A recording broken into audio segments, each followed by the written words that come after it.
The vast majority of the opponent cleaning it all the way through the second point. Yeah, this is it right here. This is classic. And that's right there's the end result of all of the little things that Juvenile did to make sure he came out on top of that thing for Kungarna. They're just giving up that defense right after that. And I mean, again, Mangachu on his far right, he specifically plays it quite well in this first point of Hollywood. He knows his positioning, where to go, when to really engage in these fights.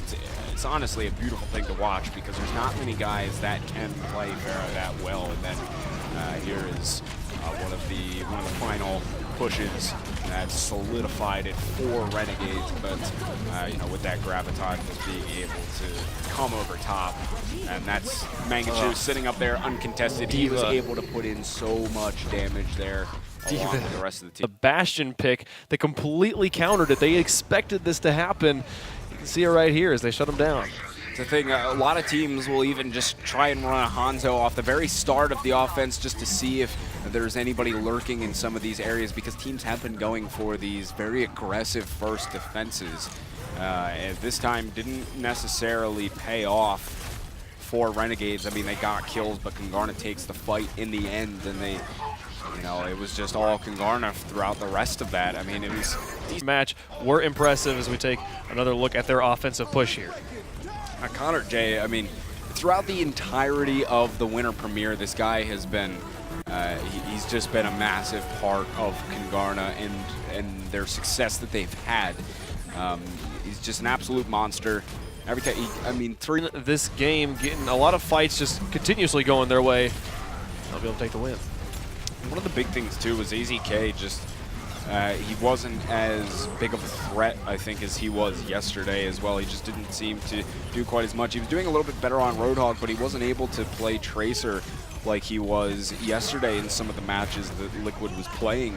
And, I mean, when he was on Tracer and effective, that's, I mean, just cruising.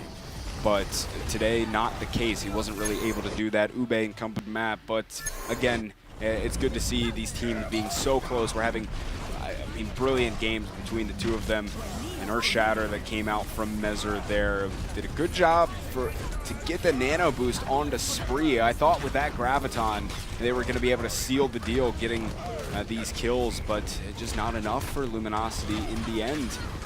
And Liquid were able to strike back with 3 kills as they didn't have heat in around. And that is going to send us to a third map. I'm loving watching these matches so far today. No matter what we've been watching, it's been good games. That highlight showing off that Mezzer is not necessarily getting a huge Earth. And then it was Super Blue came through, got an Earthshatter of his own.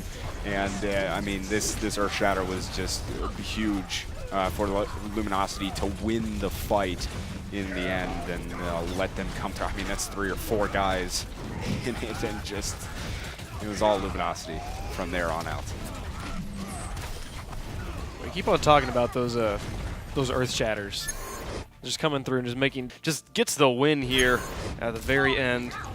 Easy stuff there from Grim Reality. Yeah, that the graviton not too good out from Zoms. If he could have placed it in maybe a more prime position, but this nano visor from Grim Reality just doing work for Immortals, able to secure the win, and they look very, very good at the moment. FaZe struggling, to say the least, right now to kind of get anything going. They just don't seem together coordination-wise, using ultimate. Hold in their final offensive push here.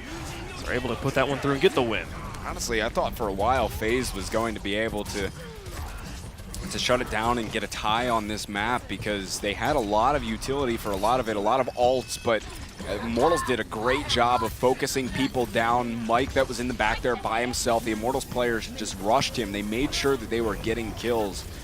And Grim Reality was a big part of it too. Getting a lot of these guys who were stalling, flying around like Forsaken and Shadowburn was really putting the pressure on them. It was able to shut down things like Tracer and Sombra.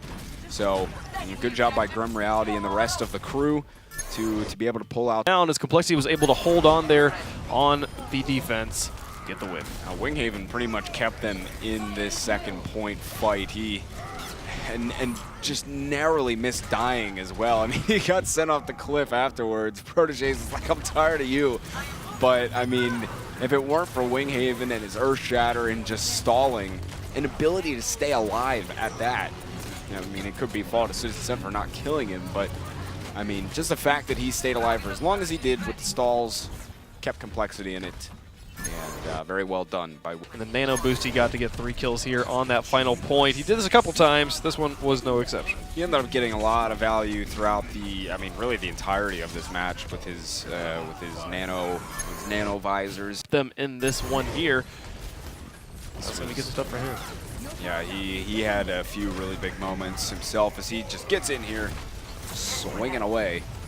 It's tough to do much about that when you're in close quarters and just have remix and you can't get anything with theirs. They're using their ultimate so efficiently, Kingarna, and this is the exact one I was talking about earlier. We've seen tons of highlights of Kingarna doing that exact same setup throughout this group stage in the exact. Look at his plays here on Genji.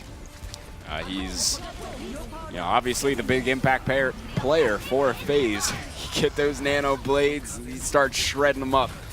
And slice and dice. 3 for him on that play in particular. Helped get FaZe back into the game numerous times, retaking Mir. But today specifically, in this match, I mean, he just hit them so often. I think there was maybe once or twice I could count this entire match where he wasn't getting at least 2 kills with his self-destructs, and this one right at the end was even the big